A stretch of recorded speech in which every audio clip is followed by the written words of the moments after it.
남편 있는 분만 연락 주세요. 그 방의 제목을 읽는 순간 내 안에서 무언가가 조용히 꿈틀거렸습니다. 그건 억눌린 욕망도 외로움도 아닌 오래전에 죽은 줄 알았던 호기심이었습니다. 내 이름은 유진, 47. 평생 누구의 아내, 누구의 엄마로 살아왔고 욕구와 충동은 언제나 하지 말아야 할 것이었습니다. 그런데 그날 오픈 채팅방에서 나를 이름 없이 불러주는 낯선 남자를 만났습니다. 그의 말은 셔터 같았고 천천히 벗겨졌습니다. 말로, 감정으로, 그리고 그 뒤로도. 안녕하세요. 황혼의 비밀 연애입니다. 구독과 좋아요, 알림 설정 부탁드립니다. 오늘의 이야기는 그 누구에게도 말하지 못했던 중년 여성의 은밀하고 서늘한 호기심의 기록입니다. 여러분만의 황혼의 비밀 연애가 있다면 댓글로 조용히 함께 나눠주세요. 유진은 아침마다 같은 루틴으로 하루를 시작했다. 남편 정우가 출근하고 현관문이 닫히는 소리를 확인한 뒤 커피포트를 올리고 라디오를 켰다. 처음엔 허전해서 튼 음악이었지만 이젠 그 소음이 있어야만 하루가 돌아가는 기분이었다. 부엌과 거실을 오가며 먼지를 닦고 환기를 시키고 빈집을 돌보는 일이 익숙했다. 이 고요함은 유일하게 그녀가 존재를 느낄 수 있는 시간이었다. 결혼한 지 20년, 남편 정우는 공무원이었고 늘 똑같은 시간에 나갔다 똑같은 얼굴로 돌아왔다. 책임감은 있었지만 감정 표현엔 인색한 사람이었다.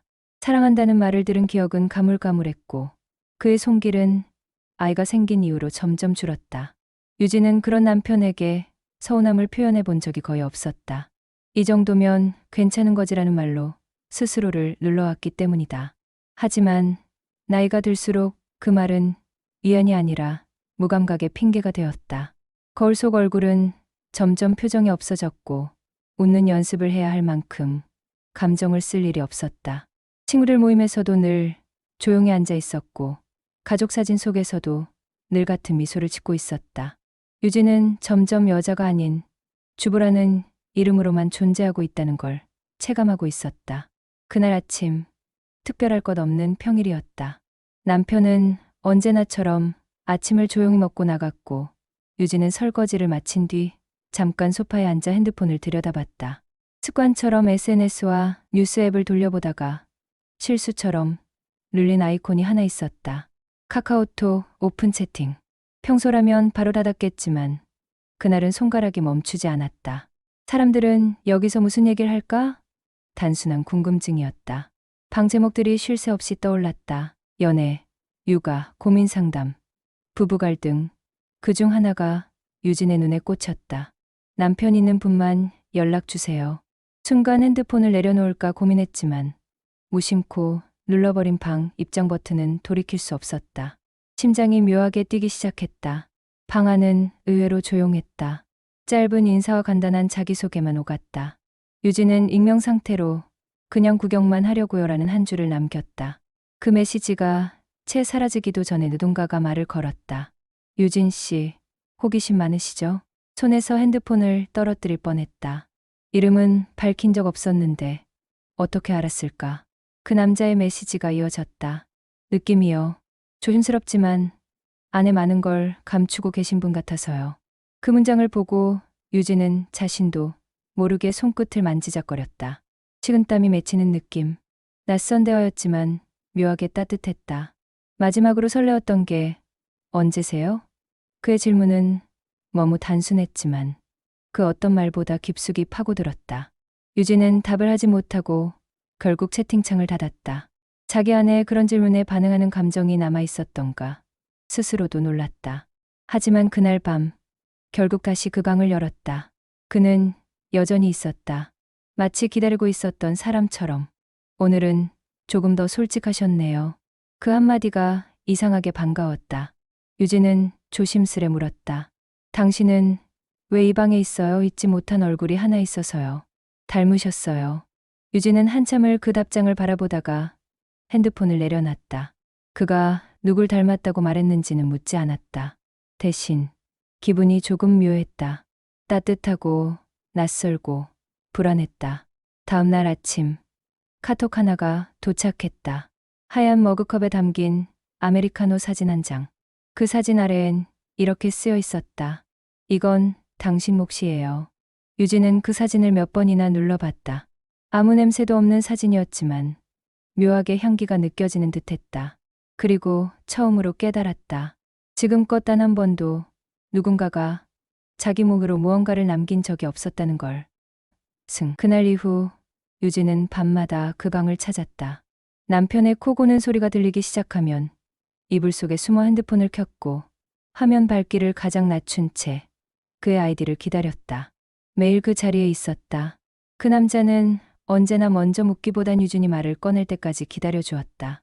그 침묵은 참을성을 가장한 유혹처럼 다가왔고 유진은 자기도 모르게 조금씩 꺼내밀었다. 처음엔 그저 일상이었다.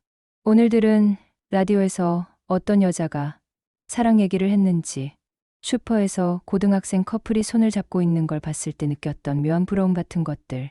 하지만 이야기의 결은 곧 달라졌다.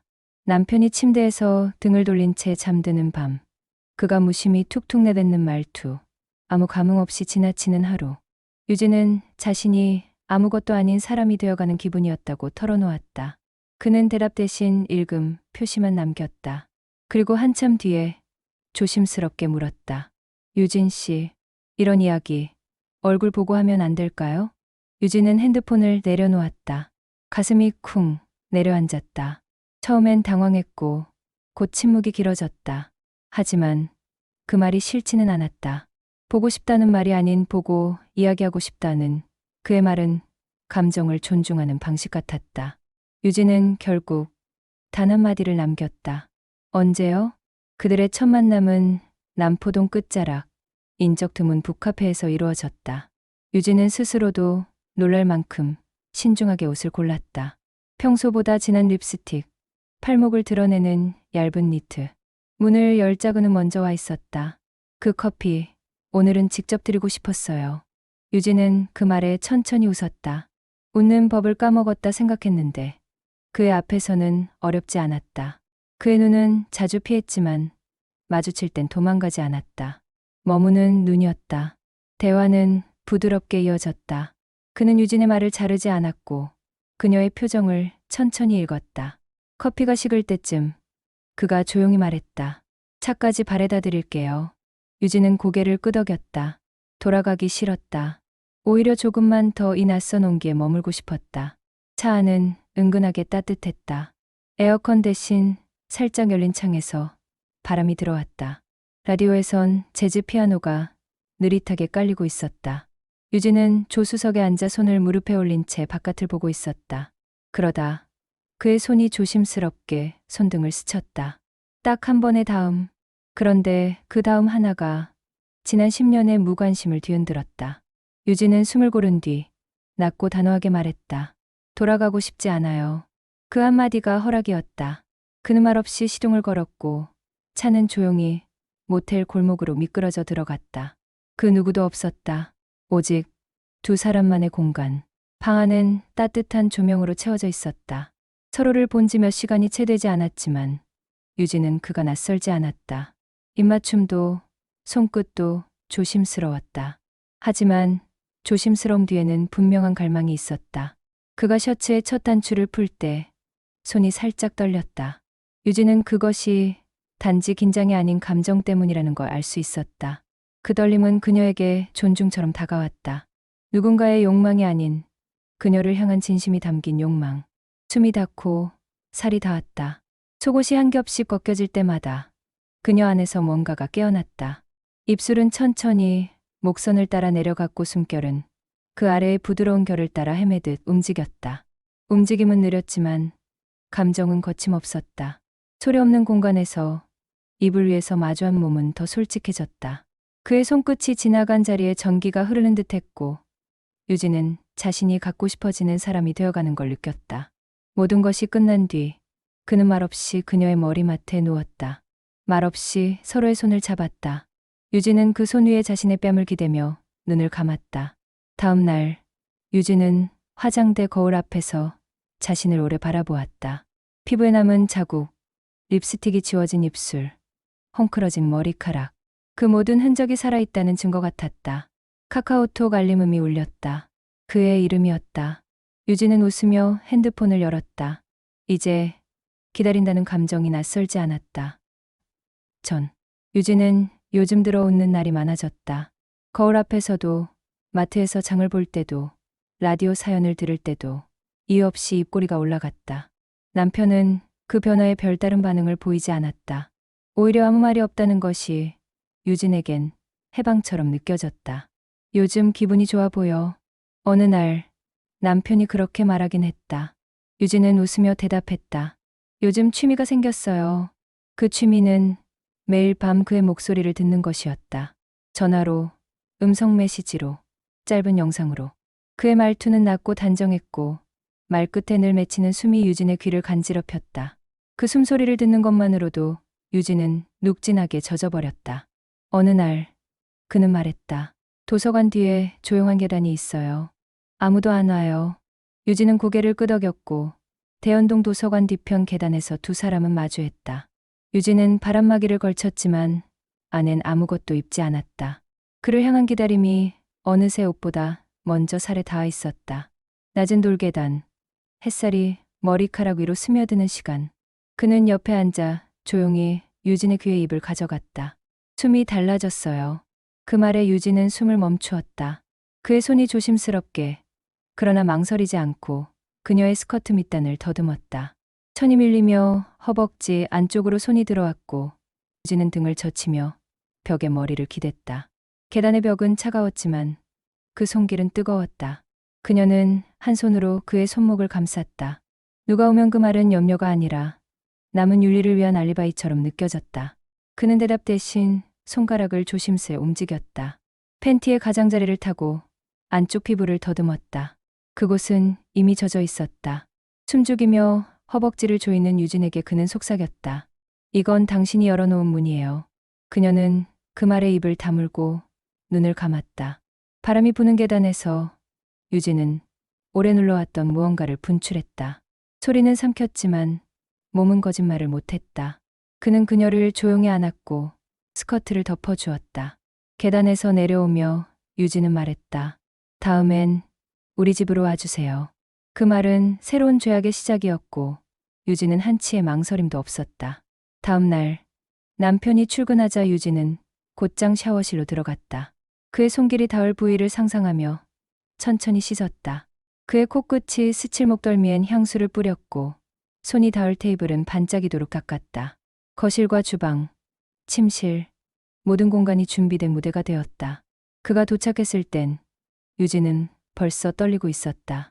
도어락 소리가 났을 때 심장은 그보다 먼저 문을 열고 있었다. 그는 아무 말 없이 들어와 조심스럽게 그녀의 손을 잡았다. 거실, 소파 위, 커튼은 닫혀 있었다. 낮인데도 전등을 켜지 않았다. 유진은 그에게 등을 보인 채 앉았고 그는 천천히 그녀의 뒷목에 입술을 눌렀다. 그의 몸이 그녀 위에 올라탔고 체온이 천천히 가슴을 덮었다. 이 집에서 제일 따뜻한 곳은 당신이에요. 그 말과 함께 유진은 무너졌다.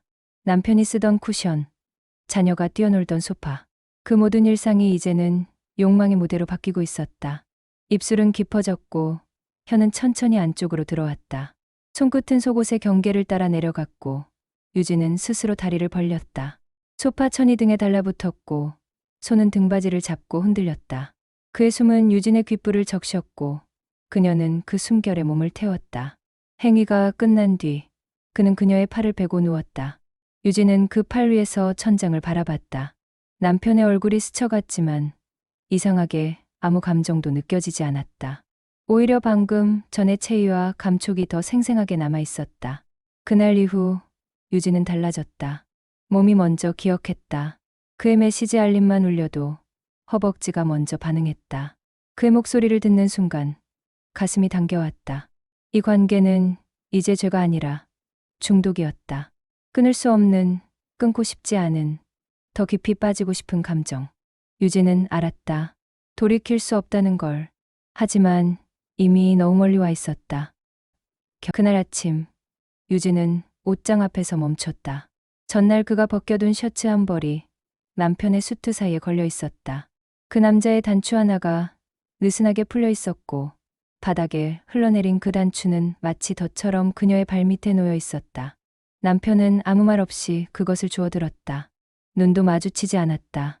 한참을 쳐다보다 주머니에 넣은 뒤 아무렇지 않게 외출 준비를 마쳤다. 신발을 신으며 유진을 향해 짧게 말했다. 오늘은 늦을 거예요. 그 말 한 줄에 유진은 복잡한 감정이 밀려왔다. 들켰다는 두려움보다 오히려 이상하게 가벼워졌다. 비밀이 드러난 순간 관계의 허상이 깨지는 소리가 들리는 듯했다. 그날 밤 남편은 돌아오지 않았다. 식탁 위엔 밥 한 공기와 국, 반찬이 가지런히 놓여 있었지만 수저는 그대로였고 시계만 덜컥덜컥 돌아갔다. 유진은 혼자 침실로 들어갔다. 남편의 이불은 정리된 채였고 침대 위엔 얇은 봉투 하나가 놓여 있었다. 그 안엔 이혼 서류, 그리고 작은 쪽지. 당신이 원하던 자유, 내가 먼저 줍니다. 유진은 한참을 그 메모를 쳐다봤다. 울지도 화도 나지 않았다. 그저 이상하게 가슴이 텅 비었다. 스스로도 몰랐던 공허함이 퍼지며 온몸을 잠식했다. 그날 밤 유진은 그에게 메시지를 보냈다. 이 집에서의 마지막 밤이 될지도 몰라요. 잠시 뒤 문자가 도착했다. 지금 갈게요. 그가 도착했을 땐 유진은 침실 안에 앉아 있었다. 커튼은 닫혀 있었고 불은 꺼진 채 스탠드 조명 하나만 켜져 있었다. 그는 말없이 다가와 침대 모서리에 앉았다. 유진은 천천히 그에게 몸을 기댔다. 입술이 맞닿는데 오랜 시간이 걸리지 않았다. 이번엔 이전보다 깊고 아프도록 부드러웠다. 슬픔이 녹아내린 듯한 키스였다.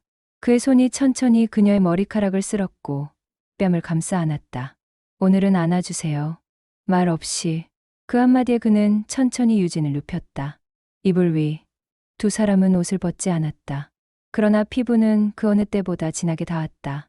속옷 사이로 스치던 체온, 무릎과 무릎이 만나 떨리던 그 순간들. 그의 손이 그녀의 허벅지를 넘을 때 유진은 눈을 질끈 감았다. 숨결이 짧아지고 목덜미가 젖었다. 이번엔 조용했다. 소리도 격렬함도 없었다. 하지만 그 안엔 더 깊은 정직함이 있었다. 그는 그녀의 위에 올라 천천히 무게를 실었고 어리 아래로 움직이는 떨림에 유진은 손끝으로 이불을 움켜쥐었다. 그의 이마가 이마에 닿았고 눈을 뜨지 않은 채 서로를 안았다. 끝났을 때 유진은 베개에 얼굴을 묻었다. 차가운 시트 위에 흐른 땀이 등 뒤로 번졌다. 그는 그녀의 손을 쥐었고 조용히 속삭였다. 이건 끝이 아니라 시작이에요. 하지만 새벽이 오자 그는 떠났다. 문소리는 작았고 차가운 공기만이 뒤를 채웠다. 유진은 혼자 침대에 남겨졌다.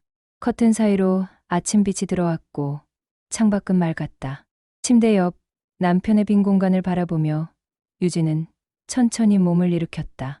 거실로 나와 핸드폰을 켰다. 그 방 오픈 채팅을 열었다. 그리고 그 방엔 또 다른 글이 올라와 있었다. 남편 있는 분만 톡 주세요. 유진은 그 메시지를 천천히 바라봤다. 전에는 설렘으로 읽었던 그 문장이 이제는 낯설고 차가워 보였다. 그녀는 미소 지으며 조용히 방을 나왔다. 그리고 처음으로 자신의 이름을 눌러 썼다. 정유진입니다. 이름 세 글자를 다시 발음하는 순간 그녀는 비로소 자신을 다시 만난 듯했다. 그 이름엔 과거도 현재도 미래도 모두 담겨 있었다.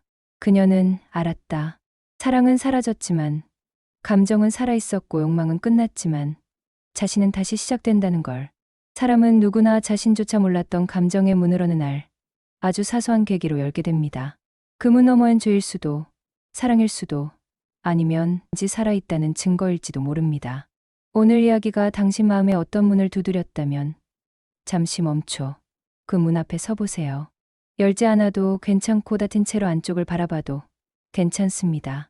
황혼의 비밀연애는 그런 감정의 그림자를 함께 기록합니다. 영상이 마음에 드셨다면 구독과 좋아요, 알림 설정 부탁드립니다. 그리고 여러분만의 황혼의 기억이 있다면 댓글로 조용히 흘려주세요. 우리는 그렇게 서로의 비밀 안에서 다시 살아갑니다.